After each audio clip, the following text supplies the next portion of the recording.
How many of you have been in this situation where I call it the "have you seen this" moment? Have you had that where an employee comes in and puts that on the manager's desk or goes to see HR, and it's a printout, and it's from something in social media? And that, I mean, correct me if I'm wrong, but that's how my clients are learning about this stuff. It's usually somebody who says, I think this is over the line, this isn't right. It may relate to them, it may relate to somebody else, but it's that, have you seen this? Where I see it most of all is what I would call, well, there's both the bad-mouthing and taking a shot at the supervisor. And the supervisors, I don't blame them, but they don't like having shots taken at them.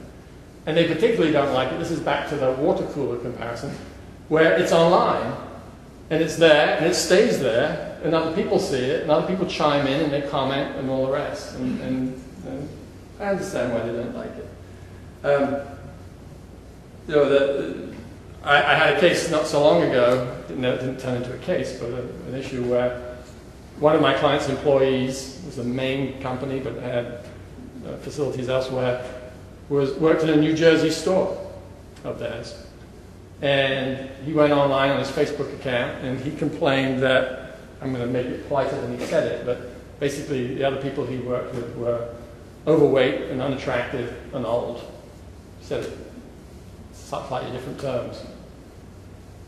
And of course, the monitoring software that a lot of companies have, when your company's name is used, pops up, so there it is, it popped up. Long story short, the young man got disciplined for it. If he had said that in the local bar or at the water cooler, probably he would be none the wiser. Same statement, but he said it out there in cyberspace. Who knows how far it went and where it reached. Of course, when he came in, and the supervisor said, we don't want to talk to you about what you put on Facebook, his first, that's none of your business. The second thing you often hear is, well, free speech. Don't I have a right to free speech?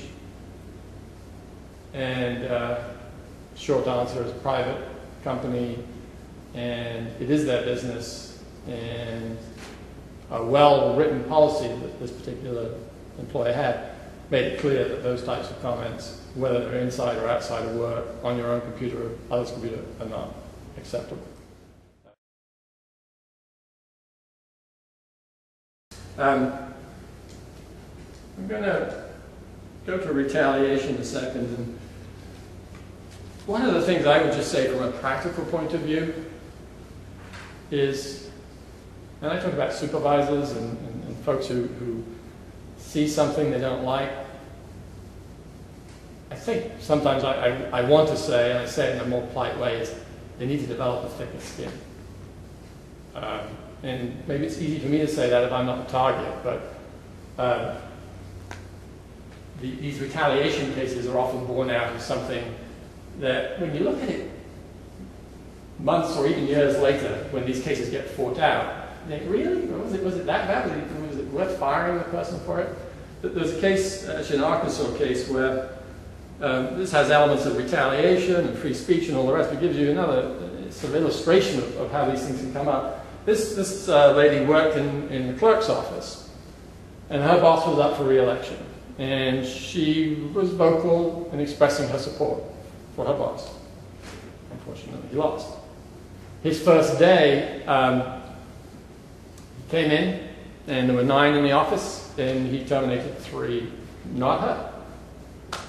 And so, first day, made some downsizing, and she went onto her Facebook that evening, and her words were, "So this week's not going so good.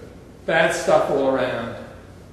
And someone chimed back and said, "Yeah, it's too bad." And then her words were, "My heart goes out to the ladies in my office because they were no longer needed. Sad," is what she said. So that's what she put on Facebook. Not too bad, was it? Anyway, her new boss, the new clerk, newly elected, someone said, "Have you seen this?" well, have you seen this? And I guess she had 1,300 friends, so she had a lot of friends, and he didn't like it. He didn't have a particularly thick skin, and he fired her. He said, I just don't think we can work together. You know, I've seen this, I don't think we can work together. And it's a yeah, I think that case is still going, I believe, but it's a lawyer's field day, because you've got some free speech rights there. This is a government agency. But, you know, really, was that necessary? And you know this already, but so often I think, you know, the employer, HR, management, they're between this rock and this hard place. And this off-duty conduct is the classic thing where, you know, you're being, whether it's viewed as legal or illegal, you're viewed as big brother. You're going too far. You're reaching into an employee's personal life. You know, all of those different things. Yet, if you don't act in some circumstances, and I've seen the cases and I've been involved in one, the employer can be held liable for failing to correct a harassing situation. And I think we all know by now that the stalking, the harassment, the name calling, the bullying, it doesn't have to happen at work.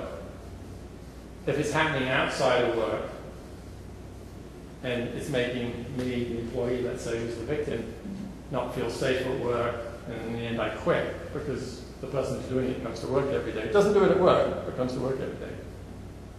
Long story short, the employer has some problems. Now the employer has to know about it, but if you know about it, and someone says, hey, take a look at this, and you say, I really can't control what he does outside work, then we're going to face some problems.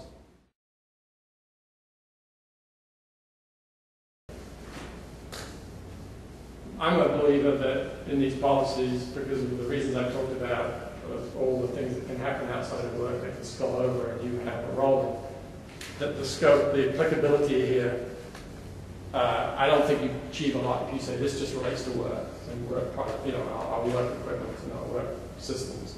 So I think it has to be broader.